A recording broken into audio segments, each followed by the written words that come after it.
Saludos a todos nuevamente. Aquí Raúl Figueroa Rodríguez, el demógrafo, acompañado con mi esposa, la doctora Idania Rodríguez Ayuso. Hoy vamos a estar hablando de un tema que es las medidas de prevención para la población de alto riesgo. Y para esto tenemos una invitada vive en Florida, puertorriqueña que está viviendo en Florida y trabaja allá. Así que vamos a presentar entonces a nuestra invitada, la doctora Luz Eneida Nieves. Saludos, Luz, ¿cómo estás?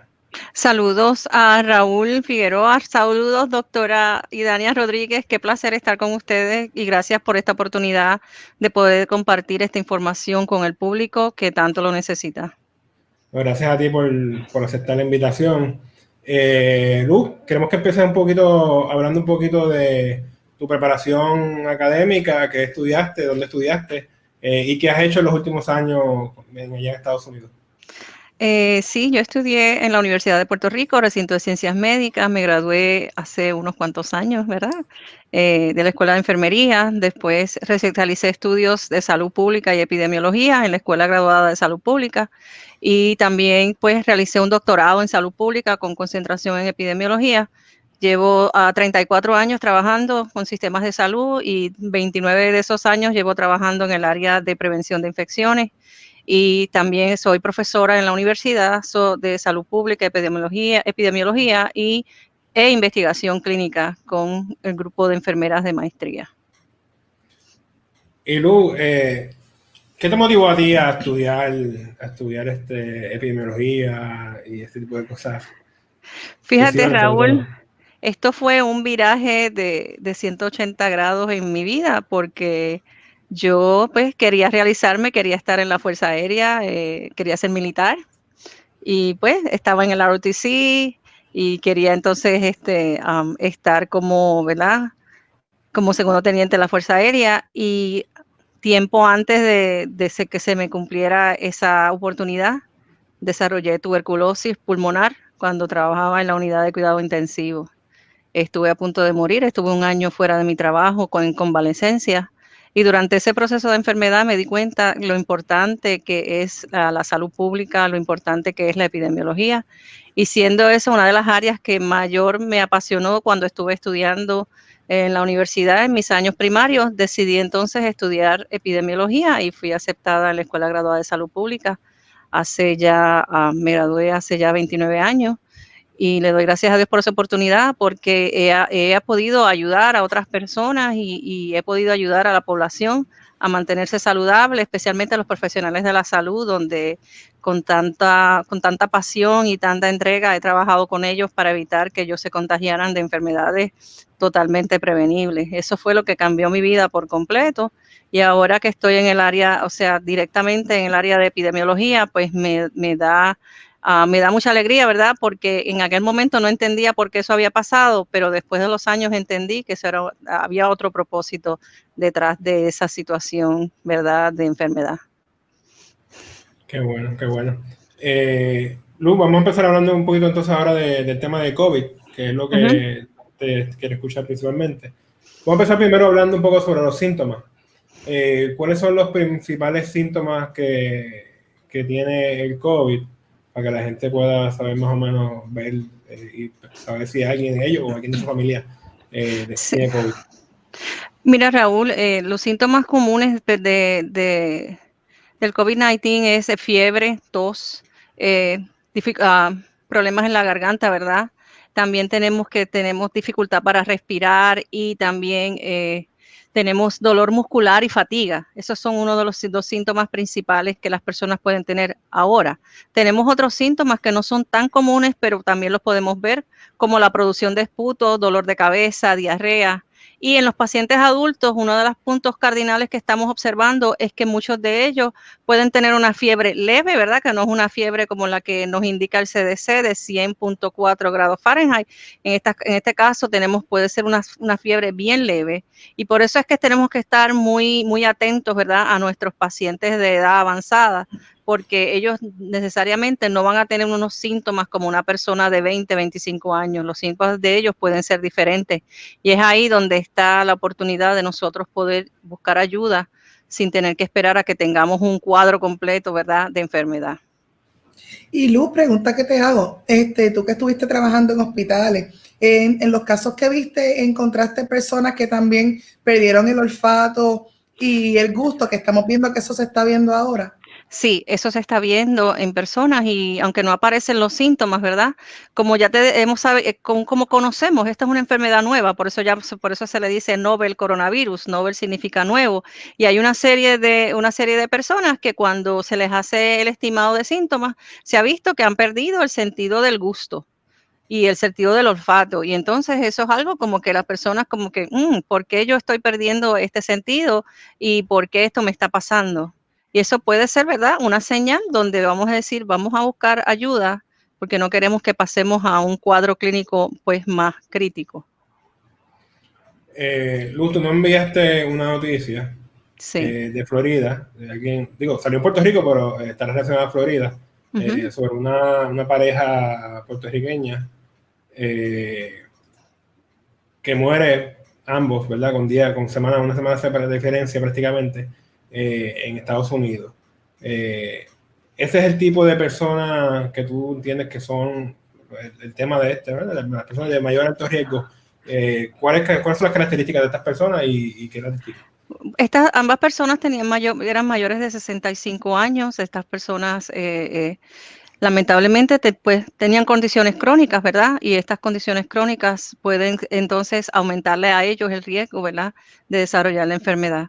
Cualquier persona puede desarrollar la enfermedad, pero cuando tenemos otras condiciones concomitantes, esto nos pone en mayor peligro, ¿verdad? De estar en una hospitalización o terminar en una unidad de cuidado intensivo. Cuando yo vi esta noticia me impactó de gran manera. Son dos personas de nuestro Puerto Rico, ¿verdad? Que estando en los Estados Unidos, donde sabemos que los servicios de salud, pues obviamente consideramos, ¿verdad? Que son mucho más, o sea, tenemos mayores servicios y tenemos otro tipo ¿verdad? De unidades de intensivo y equipo médico y todas esas cosas. Y aún así, pues estas personas fallecieron, ambos, ¿verdad? Con una semana de diferencia entre ellos, una pareja, ¿verdad? No sé lo devastada que debe estar esa familia, pero por eso es que estamos haciendo esto, Raúl y Dania. Les doy las gracias por permitirme llevar esta información a la población, porque nosotros podemos ayudar a la población para que esto, ¿verdad?, no suceda. Y lamentablemente, ¿verdad?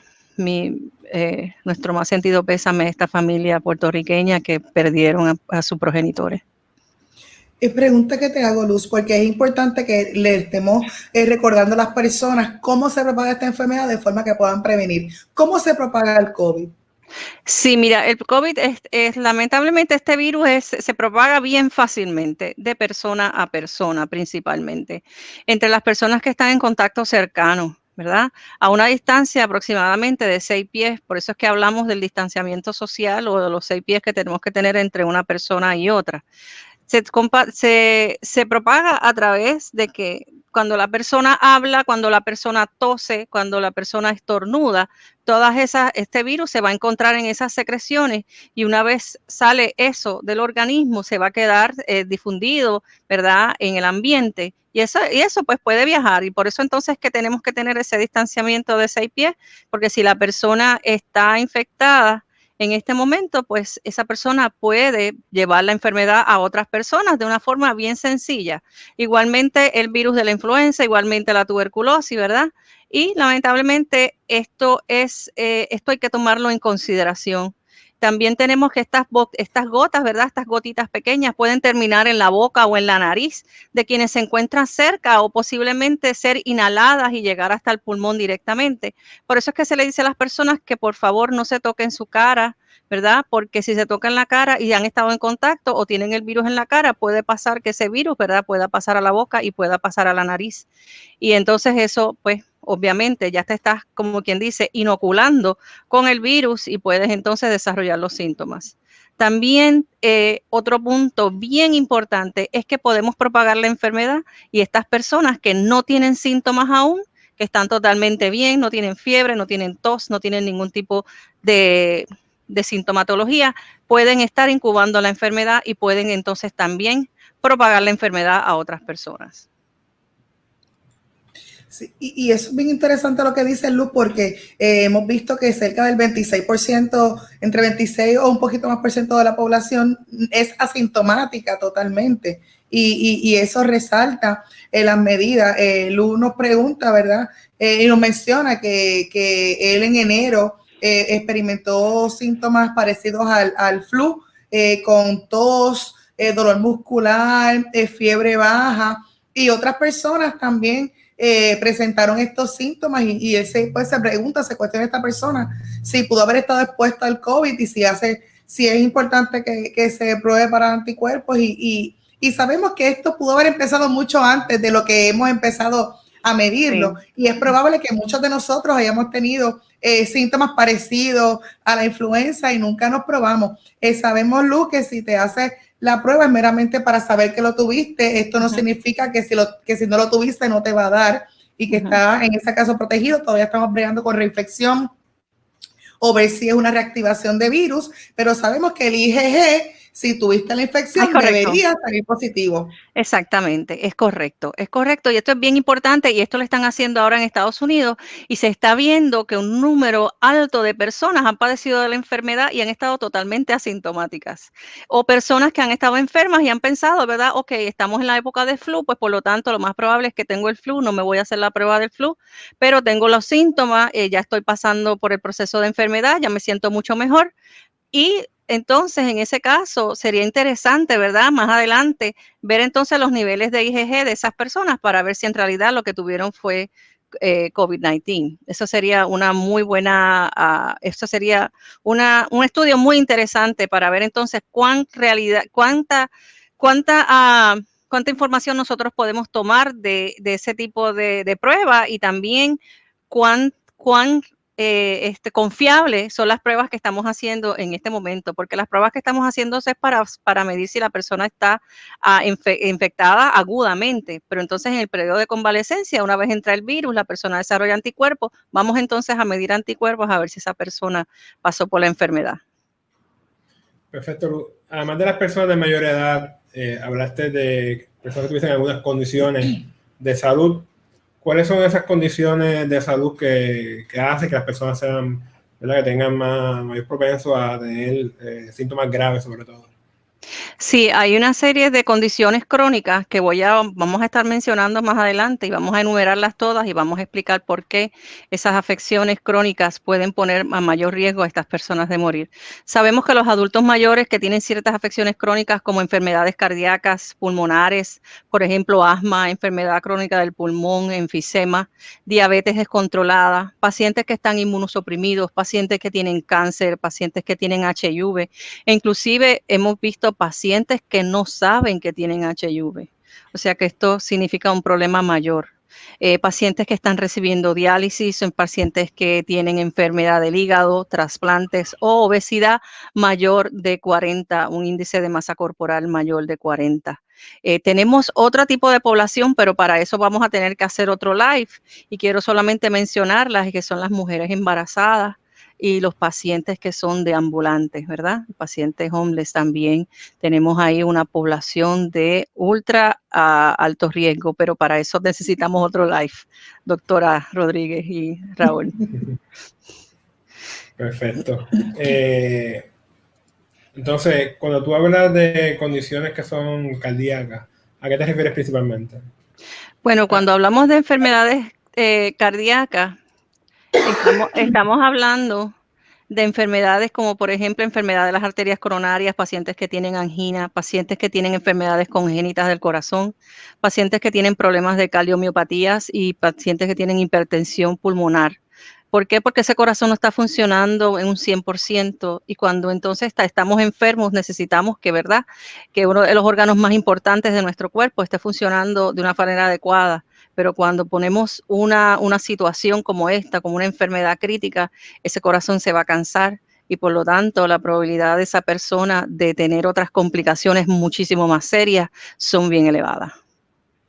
Sí. Perfecto. Y que basado en la experiencia que tienes y lo que has estudiado, ¿qué es lo que ocurre en el cuerpo de estas personas? Además de que, ¿verdad?, que el corazón se pone más lento. ¿Hay alguna otra cosa que pase en el sistema de las personas que están inmunocomprometidas, que sean asmáticos, que tengan diabetes, que por eso es que los pone en mayor riesgo, y con la obesidad también esto nos eleva el riesgo de COVID. Si pasamos a ver cada una de las enfermedades individuales, podemos ver entonces un punto importante antes de ir a esa área. Sabemos que 8 de cada 10 muertes notificadas en los Estados Unidos fueron de personas mayores de 65 años de edad o más. O sea que estamos viendo ese rango de edad. Y cuando vemos entonces ese rango de edad, vemos que un porcentaje estimado de adultos con COVID-19 confirmado y notificado en los Estados Unidos, vemos que los adultos de 65 a 84 años tienen fueron en la información que tenemos en este momento, de 31 a un 59% de los adultos en esa edad sufrieron hospitalización. Y en los adultos entonces de mayores de 85 años, de un 31 a un 70% de esos adultos tuvieron que ser hospitalizados. De esas personas que fueron diagnosticadas con COVID-19, ¿cuántas de esas personas ingresaron a la unidad de cuidado intensivo? En adultos de 65 a 84 años, de un 11 a un 31%, y en adultos mayores de 85 años, de un 6 a un 29%. Ahora, el punto importante aquí es las muertes, la mortalidad en estos grupos de edad.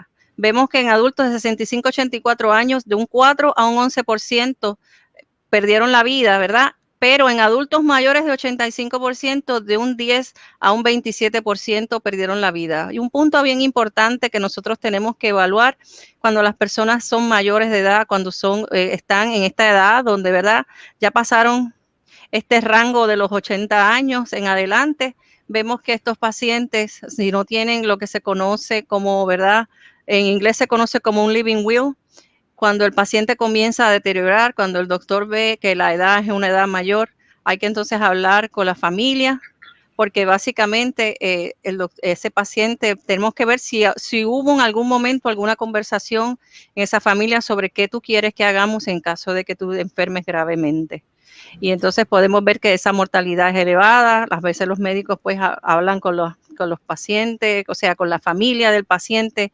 También tenemos enfermeras que se dedican a hablar solamente con a trabajar con ese tipo de población, que es una población que está moribunda. ¿Cuál es la probabilidad de ese paciente salir, ¿verdad?, de esta condición? Y si ellos desean entonces si el paciente entra en un cuadro más crítico, si ese paciente quiere que sea intubado y que entonces se le den otras medidas de soporte. Y por eso esto es algo muy importante. Y entonces vamos a pasar directamente a las condiciones que son de alto riesgo. Dame un momentito, Luz, para contestar una de las preguntas que nos están haciendo las personas que nos están viendo. Nos pregunta Juliana que por qué en Puerto Rico no ha sido así. Sobre todo lo de las muertes. Lo de las muertes. Principalmente lo que estamos viendo es que nosotros en Puerto Rico, dentro de todo, empezamos a trabajar con la situación bien rápido, que se detectaron unos primeros casos, y hemos estado en una cuarentena ya por 6 semanas aproximadamente. Y esto puede haber hecho que personas que tengan condiciones así graves pudieran haber recibido atención médica tempranamente.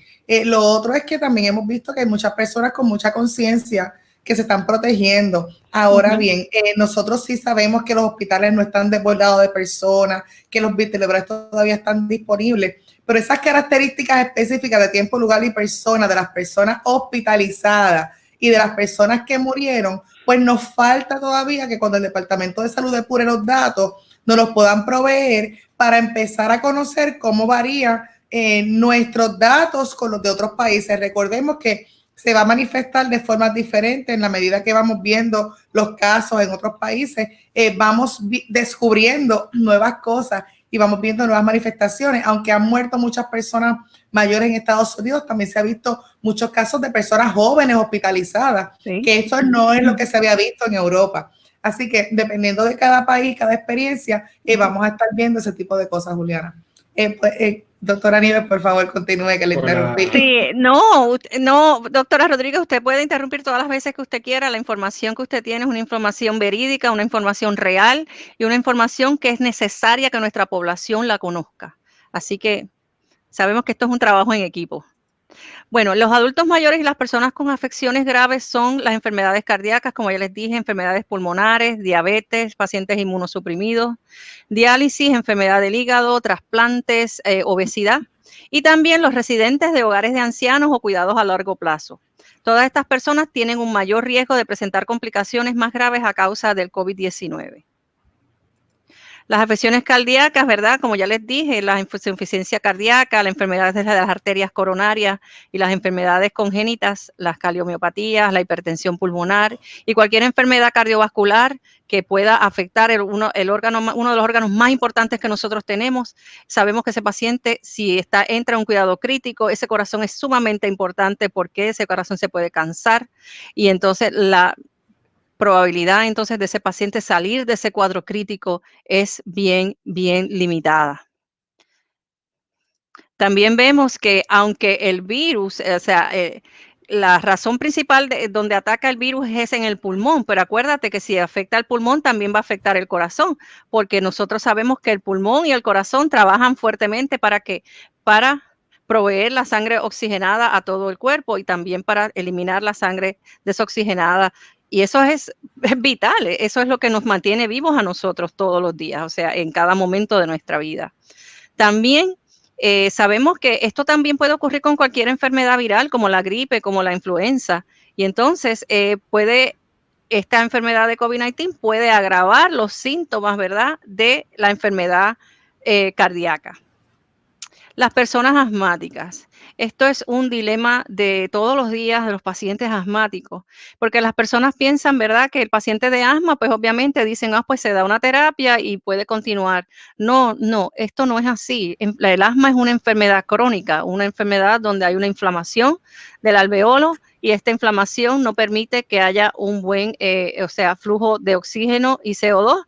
Y estas personas, esto es una enfermedad crónica, estas personas van a usar esteroides, estas personas van a usar broncodilatadores, estas personas van a usar un sinnúmero de medicamentos para mantenerse, ¿verdad?, trabajando como si fuera una persona normal. Estas personas, pues, este COVID-19 afecta que las vías respiratorias, la nariz, la garganta, el pulmón, y puede causar ataques de asma. En una persona, un ataque de asma, en una persona que tenga un asma leve, pues un ataque de asma pues puede ser que 1 o 2 terapias o 3 terapias, o puede ser que continúen en terapia cada 4 horas por cierto ciclo, y esa persona pues va a estar bien. Pero en una persona que tiene asma crónica, una persona que puede tener entonces ataques de asma severos con mayor frecuencia, esto significa un problema serio. Y esta complicación de asma puede complicarse con una pulmonía, y esa pulmonía puede complicarse entonces con una sepsis, un shock séptico y una falla de todos los órganos del cuerpo. Por eso el paciente asmático tiene que mantenerse, ¿verdad?, con su plan de control de enfermedad de asma, utilizando sus medicamentos, y por eso el distanciamiento social es tan importante en el paciente asmático, porque eso puede evitar que esta persona se contagie con la enfermedad y pueda entonces pasar de estar con una asma leve a un cuadro crítico de pulmonía o de un shock séptico. Y continuando entonces, sabemos que la diabetes, pues incluidas aquí tenemos la diabetes 1, tipo 1, la diabetes tipo 2 o la diabetes gestacional, que ya en cuanto a las mujeres embarazadas, ya eso es un tema que lo cual podemos hablar más adelante, pero sabemos que la diabetes, ¿verdad?, cuando tenemos las azúcares elevadas, nosotros sabemos que es bien difícil poder manejar una infección en pacientes con diabetes. Y por eso es que las azúcares tienen que estar, ¿verdad?, en un nivel más o menos normal. Por eso es que en las unidades de cuidado intensivo, ellos utilizan un programa que se llama Glucomander, y en ese programa de Glucomander se le están revisando las azúcares a esos pacientes constantemente. Esos pacientes están siendo vigilados. ¿Por qué? Porque mientras mejor tengas tu control de azúcar, mayor probabilidad tienes de poder salir de un cuadro crítico. Continuamos entonces con los pacientes que tienen un sistema inmunológico deprimido.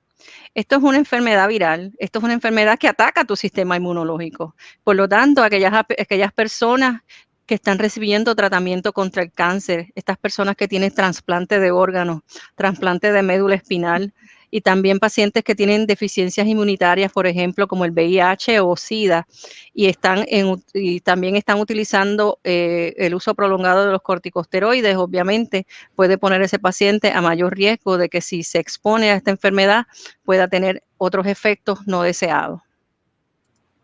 Las personas con VIH sabemos que tienen un recuento de CD4 pues bajo, y las personas también que tienen VIH y no se encuentran en tratamiento. El VIH sabemos que es la primera enfermedad infecciosa que se considera crónica y que sabemos que tenemos un sinnúmero de medicamentos, ¿verdad? Para VIH, y esos medicamentos los pacientes se los toman todos los días, ellos se revisan, ellos siguen las indicaciones de su médico, pero cuando esto no sucede de esa forma, ese paciente está a mayor riesgo de desarrollar complicaciones debido a un descontrol de su condición, ¿verdad? Y de su sistema inmunológico. En el paciente renal, ¿verdad? Como habíamos hablado, a las personas con enfermedad renal crónica o en tratamiento de diálisis, sabemos que en Puerto Rico tenemos muchísimos pacientes de diálisis, ¿verdad? Porque es una de las complicaciones de diabetes, y diabetes es una de las enfermedades crónicas que nosotros vemos con mayor frecuencia en la población de Puerto Rico. Sabemos que los pacientes de diálisis son más propensos a las infecciones y a las enfermedades graves, porque su sistema inmunológico, como dije anteriormente, está debilitado por los mismos procedimientos de diálisis y por los tratamientos que atraviesan para controlar su insuficiencia renal, y porque también suelen tener otras enfermedades como diabetes, ¿verdad? Porque los pacientes diabéticos, una de las complicaciones del paciente diabético es enfermedad renal. Perfecto. Luz, tenemos varias preguntas, vamos a hacerlas para que no. Nos tiene aquí Brenda Reyes. Nos pregunta si el virus ataca el corazón y pulmones, si es riesgo mayor para pacientes con síndrome metabólico y asma. Pues claro que sí, claro que sí. Acuérdate que cuando tú tienes asma, tenemos entonces problemas para la oxigenación. Y una de las situaciones que tenemos con pacientes de COVID-19 es que el proceso de oxigenación se ve totalmente comprometido. El paciente, si llega a una etapa crítica, va a necesitar de un ventilador, y sabemos que una de las situaciones que tenemos actualmente es que ese paciente va a estar utilizando un ventilador, y si ese paciente sale de ese proceso de ayuda asistida a través de un ventilador, el daño que va a tener ese pulmón va a ser, ¿verdad?, crónico. Así que sí, definitivamente los pacientes con síndrome metabólico y asma sí se considera uno de los efectos de alto riesgo. Nidia Díaz nos pregunta si pueden quedar daños permanentes luego de pasar por el COVID-19 como ha pasado con otros virus. Como toda enfermedad, sí puede tener daños permanentes. Claro que sí. Ok, vamos a ver aquí otras preguntas. Isa nos pregunta que cuál puede ser la causa para que los pacientes de COVID-19 desarrollen problemas de coagulopatía. Bueno, eso es algo que se está viendo en este momento, y tendría que buscar un poquito más de información sobre el desarrollo de coagulopatía. Se ha visto que han desarrollado coágulos, que ha desarrollado DVT, lo que se conoce como trombosis de vena profunda, y también embolia pulmonar. Sí se ha visto, pero la causa en este momento está todavía en proceso de evaluar por qué eso está sucediendo. Pacientes jóvenes, ¿verdad? Se están viendo que están desarrollando embolia pulmonar, y son pacientes que están hospitalizados por COVID-19. Sí. El doctor Alexis Santos comenta, y Dani, la cuestión de los hospitales que no están abarrotados, si no es un indicador de que el aislamiento ha sido efectivo de alguna forma, pues sí, entiendo que... Entendimos que sí, pero obviamente para poder saber si realmente hemos aplanado la curva, tenemos que hacer más pruebas y ver sostenidamente por lo menos 14 días que ha habido una disminución en los casos, o que estos no se están exponenciando, al igual que con las muertes. Y esto también, cualquiera de las dos puede contestar, no sé. Las personas que se ejercitan con mayor frecuencia, si tienen menos riesgo. Mira, eso es algo que la persona que se ejercita con frecuencia, la persona que tiene una capacidad pulmonar buena, ¿verdad? Eso es excelente, eso está excelente. Ahora, sabemos que cuando una persona se enferma, ¿verdad?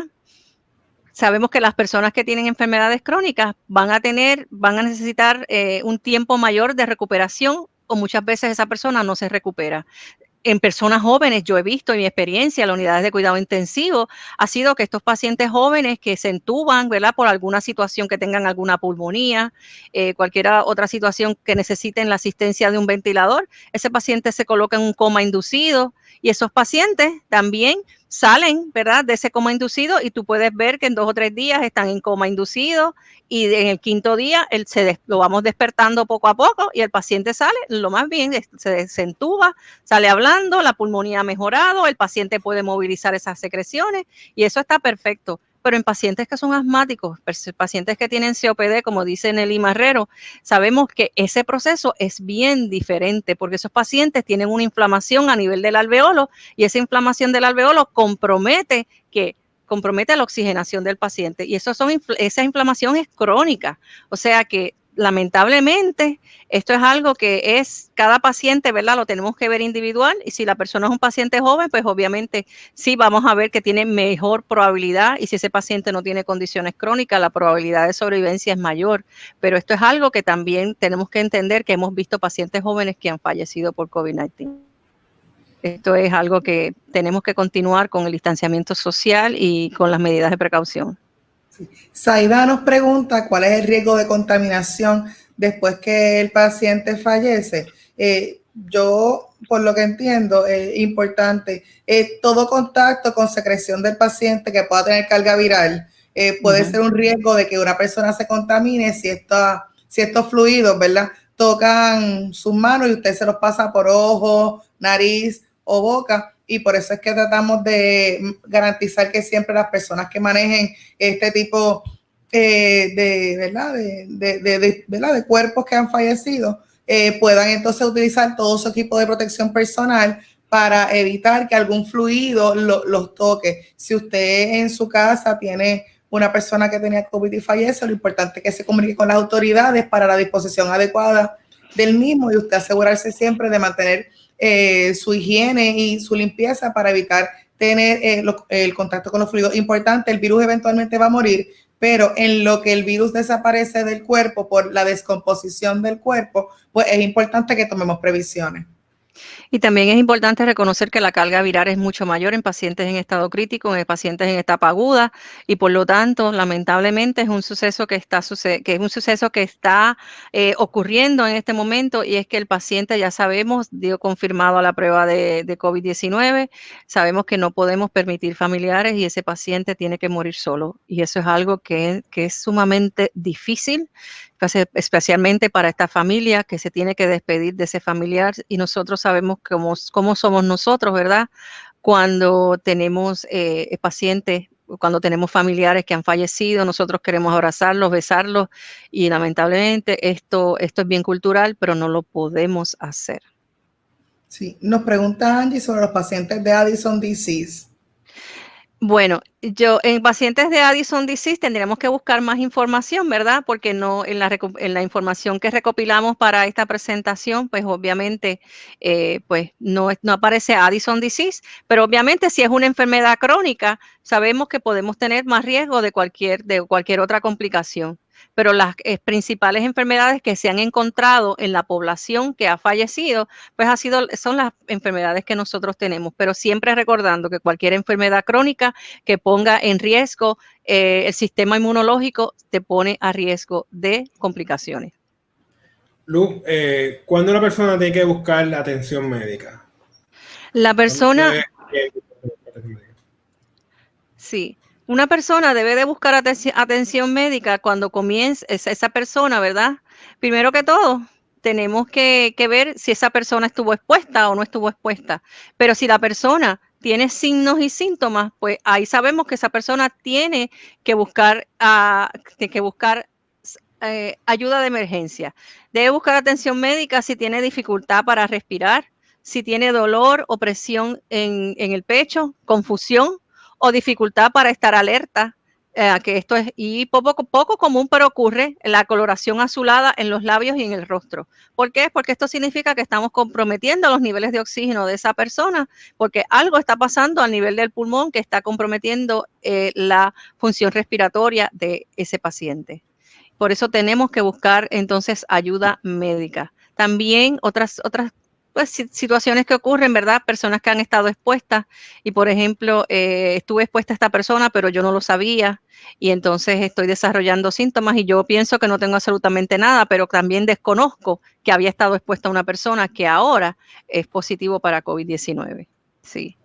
Si me permites, tenemos otras enfermedades también que podíamos, que tenemos que presentar.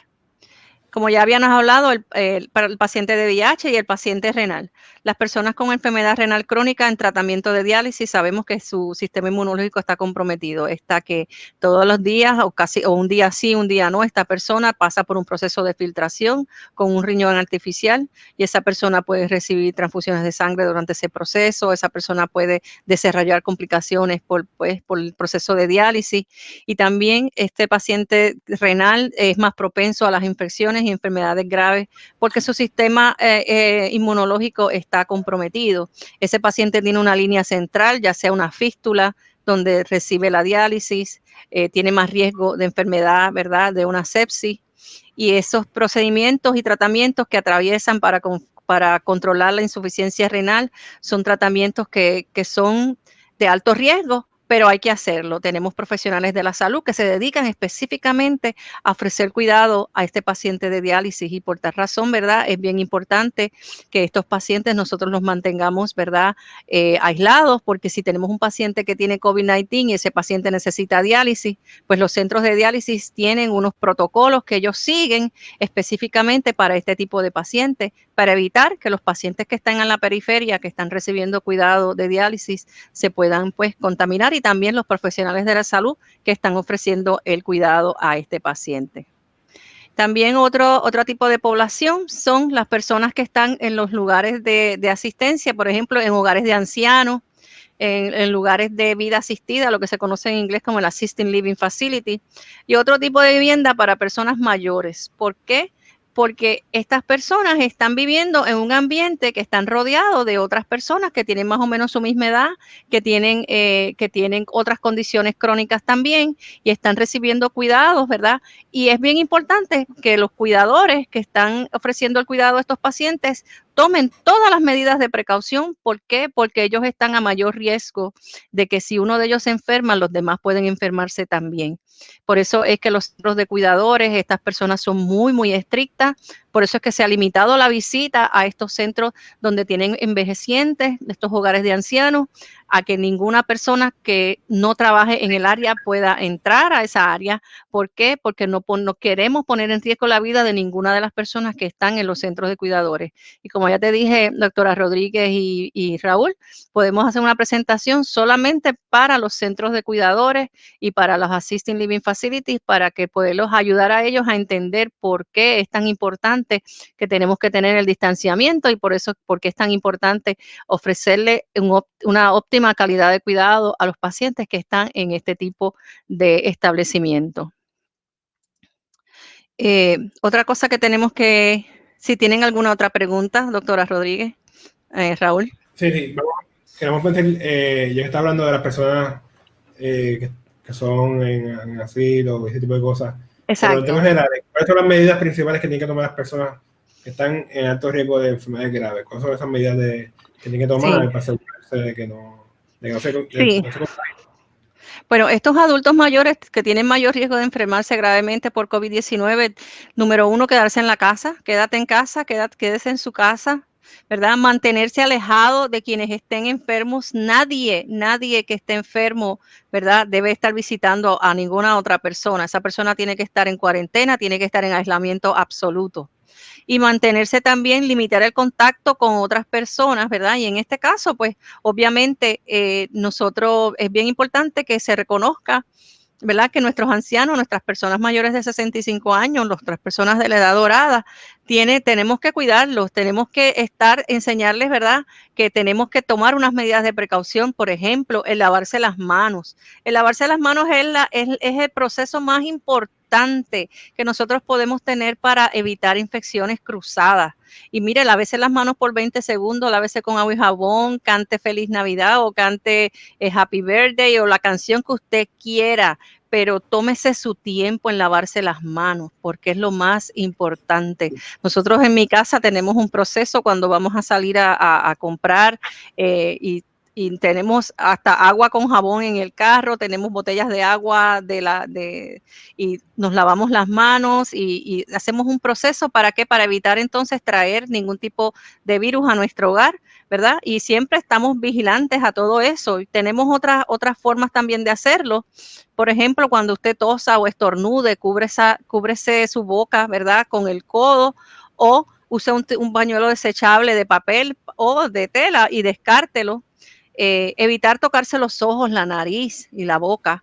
Evitar compartir platos, vasos, ropa de cama y otros objetos de la casa si estás enfermo. Limpiar y desinfectar diariamente todas las superficies que se tocan con frecuencia, la manija, ¿verdad?, de la puerta, la manija de la nevera y también otra de las cosas que nosotros hacemos si salimos afuera es que nos quitamos los zapatos fuera de la casa, nos cambiamos de ropa en la marquesina, eso es otra cosa que nosotros hacemos, ¿verdad? Y así es lo que evitamos entonces que nada que traigamos del exterior lo entramos a la casa y mantener la casa limpia lo más posible. El distanciamiento social, eso es lo que se está utilizando. Practicar el distanciamiento social dejando espacio entre usted y las demás personas, especialmente si tenemos que ir a algún lugar donde necesariamente tenemos que ir al supermercado, tenemos que, ¿verdad?, tratar de hacerlo no con tanta frecuencia y siempre y sobre todo mantener ese espacio. Por ejemplo, cuando vamos al correo, si tenemos que echar algún paquete o vamos a buscar algo al correo que tenemos que hacerlo, pues sabemos que ya en estos lugares públicos tienen unas líneas donde usted se mantiene en esa área y, ¿verdad? Sí, Nelly, el lugar es el nuevo lugar para cambiarse de ropa. Y esas áreas tenemos que mantenerlas y mantener la distancia. Limpiar y desinfectar las superficies y una de las cosas bien importantes es el lavado de manos. Otras medidas que podemos usar también cuando tenemos enfermedades crónicas, bien importante es mantener sus medicamentos y tomar sus medicamentos. ¿Por qué? Porque si usted es hipertenso y usted toma medicamentos para la presión, pues usted debe de mantener y tomarse sus medicamentos como están ordenados, ¿verdad? Tomarse la presión. Y revisar, ¿verdad?, que todos sus signos vitales estén entre los límites normales. Por ejemplo, si usted es asmático, que no le falte esos medicamentos para el asma, si se tiene que dar sus terapias, ¿verdad?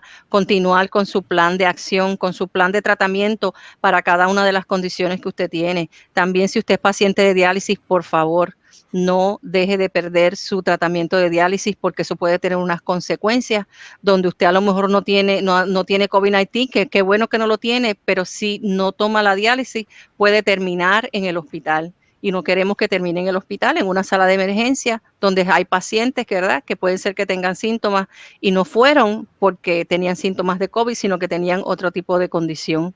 Siempre continúe con las indicaciones de su proveedor de atención médica. Siga las indicaciones de su médico, de su especialista. Y también cree un plan de cuidado que resuma sus afecciones y tratamientos actuales. Eso es sumamente importante. Y también prepárese para quedarse en su casa por periodos largos de tiempo. Gracias, Luz. Quería abundar un poquito entre las cosas que dijiste. Queremos resaltar que es sumamente importante la distancia cuando usted salga de su casa, mantener la distancia con otras personas. ¿Y por qué hablamos tanto de lavarnos las manos? Pues miren, nuestras manos pueden tener muchos residuos y desperdicios si estamos tocando cosas que están contaminadas o sucias. Y recordemos que los 20 segundos es porque nos da tiempo de restregarnos las manos así, restregarnos las manos así, hacernos debajo de los dedos, hacernos así con los dedos en cada lado y también entre la palma de la mano. Lo que queremos es lavar por completo las manos también, así que, y eso es importante. ¿Y cada cuánto nos lavamos la mano? Cada vez que o estemos expuestos a alguna superficie o cada vez que te sientas que las manos se vuelvan pegajosas o las veas sucias, cada vez que eso ocurra hay que lavarse las manos consistentemente. Y si Luz, no tenemos... sí. Si no dime. tenemos agua y jabón en ese momento, podemos usar entonces también alcohol que sea mayor de, ¿verdad? Lo mínimo que podemos tener es un alcohol que sea el 60% y utilizarlo, ¿verdad? Y dejarlo secar, no hacer esto, ¿verdad? Dejar secar ese alcohol para que pueda tener, ¿verdad? Una buena penetración en nuestra piel y pueda eliminar los microorganismos. Y otra cosa que yo les digo a todos los profesionales de la salud, y lo voy a repetir y se lo voy a decir a todos ustedes, mantengan las uñas cortas. Mantener las uñas cortas evita que tú tengas una superficie extra donde el virus se puede colocar y puede vivir ahí por cierta cantidad de tiempo y muchas veces, ¿verdad? Aún con el lavado de manos, si tenemos uñas largas, pues obviamente podemos entonces mantener ese virus en nuestras manos y podemos continuar contagiando o contaminando la superficie. Y también en lo que le contestamos la pregunta a Nidia, cuando salgamos, si usted tiene pelo largo, yo me liberé, pero si usted tiene pelo largo, usted puede hacerse un moñito de forma que su pelo no esté tan expuesto, si puede evitar usar pantallas o prendas que pueden ser focos de infección y de que se mantenga ahí cualquier virus, pues es importante. Vamos a la pregunta de Nidia. La barba también, hay que lavársela, mantenérsela bien. Nidia nos pregunta y nos menciona que cuando ella sale, ella usa Crocs y cuando antes de entrar al apartamento, ella había dejado ya un cubo con agua caliente y Clorox en la entrada antes de salir y los echa ahí cuando ella llega. Que si eso ayuda a desinfectar los zapatos y mantenerse con lo más higiene posible para evitar contagiarse con el COVID.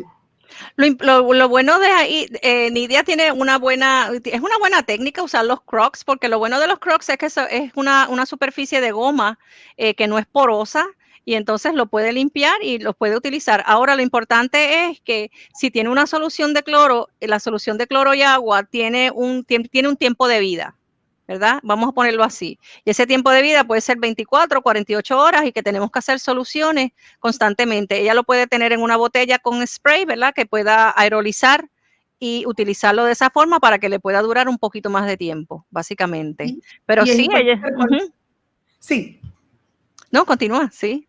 Sí, que es importante que recordemos que estos productos de desinfección son para uso externo, son para superficie, para cosas. Eso es bien importante que lo tengamos presente y que lo mismo, a nosotros los puertorriqueños nos encanta limpiar con Clorox y cuando usamos soluciones muy potentes nos asfixiamos y nos da asma. Así que es importante que mantengamos la dilución para usar el Clorox de forma adecuada, pero sin tampoco asfixiarnos nosotros y que nos vaya a dar un ataque de asma o un problema respiratorio importante.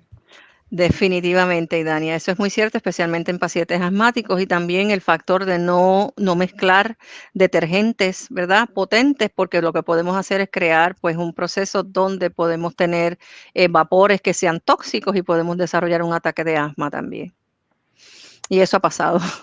Sí. Luz, ¿qué deben hacer las personas si la persona se enferma? ¿Qué deben hacer las personas?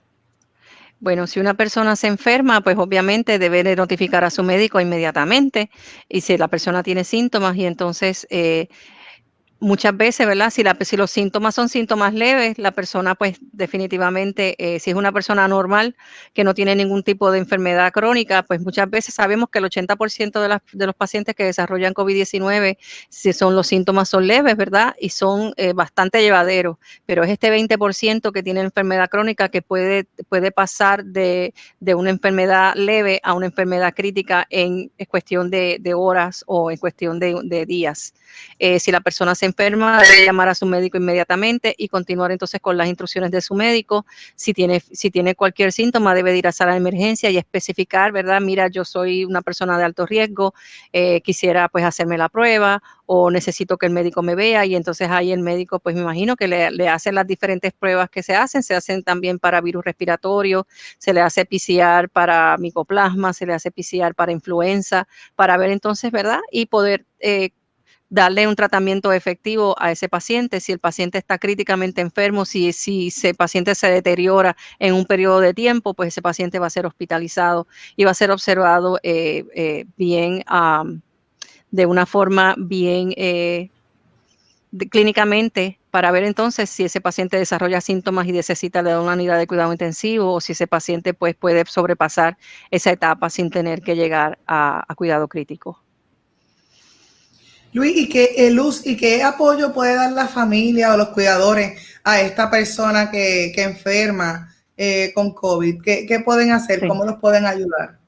Pero a estas personas que se enferman, ¿verdad? Nuestros familiares, primero que todo, ¿verdad? Es número uno, vamos a limitar las visitas a esos familiares en el sentido de que si la persona no está enferma, como quiera, vamos a limitar las visitas para evitar exponerlos a ellos al ambiente exterior. Vamos a ayudarlos también con la limpieza del hogar, ayudar a que tengan las superficies que se tocan con frecuencia, mantenerlo limpio. Vamos también, si necesitamos ir al médico, pues vamos a ver si el médico tiene una alternativa de hacer una visita virtual, ¿verdad?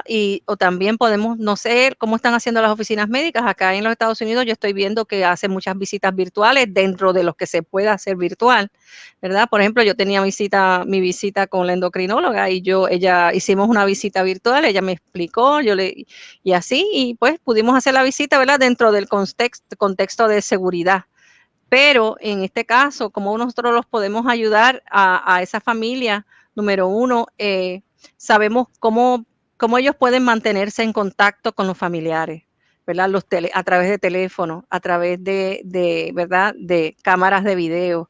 Por ejemplo, mi esposo tenía a su papá en Puerto Rico, él tenía pequeñas cámaras de video en toda la casa y así él mantenía el contacto, cualquier situación, pues se comunicaba con la hermana y inmediatamente ella tomaba acción.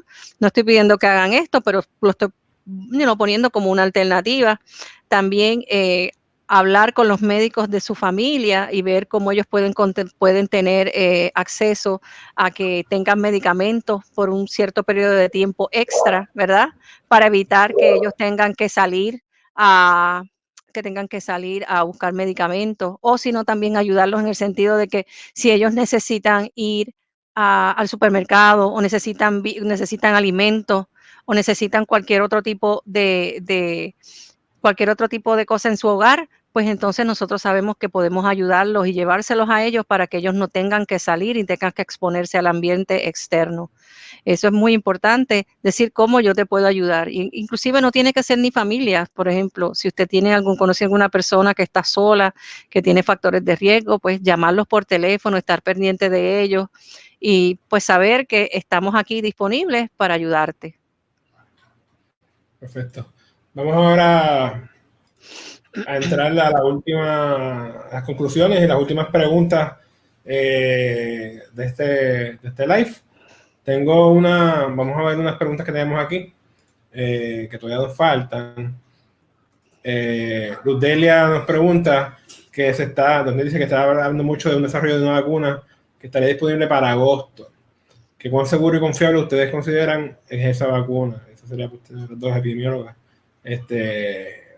Ya para agosto, estamos hablando de ya, solamente 2 meses prácticamente. ¿Qué tan seguro y confiable puede ser esa vacuna? Primero que todo, una vacuna no toma meses en crearse, una vacuna toma años, año y medio como máximo, o quizás más. O sea, acuérdese que para una vacuna poder ser aceptada por la Administración de Drogas y Alimentos, necesita hacer una serie de pruebas en animales y después pruebas en humanos. Esto no es algo que toma 30 días, que toma 60 días, esto es algo que toma mucho tiempo, porque sabemos que una vacuna nosotros tenemos que garantizar que es segura para la utilización en la población. Y esto entiendo, no tengo información sobre una vacuna que va a estar disponible en agosto, no sabría decirle. Sí sabemos que se está trabajando una vacuna. Cuando esté disponible, esa información todavía no ha sido identificada, pero el proceso de la vacuna toma muchísimo tiempo, es un proceso o sea, nosotros no queremos poner la vida de nadie, ¿verdad?, a juego, y esto es algo muy, muy serio y sabemos que hay un proceso que nosotros tenemos que seguir. Doctora Rodríguez, si usted quiere abundar. Sí, yo lo que diría es eso. Se ha hablado de varias vacunas que se están en etapa de desarrollo y experimentación, pero es importante que hasta que no tengamos esas pruebas no podemos hablar de seguridad de vacunas. Una vez ya tengamos todos los estudios asociados, pues podemos hablar, y siempre hemos hablado, por lo menos la comunidad científica siempre ha hablado de 18 meses, 16, 18, 20, 24 meses, o sea, de año y medio a 2 años desde que ocurre el primer incidente, ¿verdad? Que se empieza a trabajar. Y como muy bien dijo la doctora Nieves, esto es una enfermedad novel, es una enfermedad que estamos aprendiendo cada día de ella. Al principio pensábamos solamente los pulmones, hemos ido viendo cómo afecta el corazón, cómo afecta ahora mismo el sistema digestivo, cómo tienen los problemas de coagulación, que todavía desconocemos muchas cosas de esta enfermedad y cómo ataca a distintos grupos. Y por eso es importante que toda vacuna o shot, por decir de alguna forma, que se trabaje para trabajar con la inmunización de este virus, pues tenemos que trabajarlo con calma y a conciencia. Sí. Es correcto. Aquí tenemos otra pregunta. ¿Cómo podemos ayudar a las personas sordas para leer los labios? Ahora el uso de mascarillas tapa lo mismo. Eso es una pregunta sumamente importante. La verdad que tendríamos que buscar más información, doctora Rodríguez, si usted tiene. Sí, por lo menos se ha visto que están trabajando algunas mascarillas sí. que podemos tener un shield transparente que puede permitir a la otra persona leer los labios. Ahora, me parece que es importante que tengamos en cuenta, y esto es otro tema más a fondo, porque ya entramos en poblaciones bien específicas y tenemos que garantizar que toda persona pueda ser entendida. Así que yo creo que es importante que en lugares donde se conoce que hay personas con problemas auditivos y que tienen problemas de comunicación oral, se tengan personas que puedan servir de traductores con lenguaje de señas a estas personas de forma que pueda haber una comunicación efectiva entre el médico y el paciente. En muchas ocasiones puede ser un mismo familiar, pero si la persona está sola, pues hay que buscar y garantizar que al menos haya alguien que pueda servir en este proceso, porque es muy cierto, es una de las poblaciones más vulnerables por no poder comunicarse y si viven solas, más todavía. Así que son cosas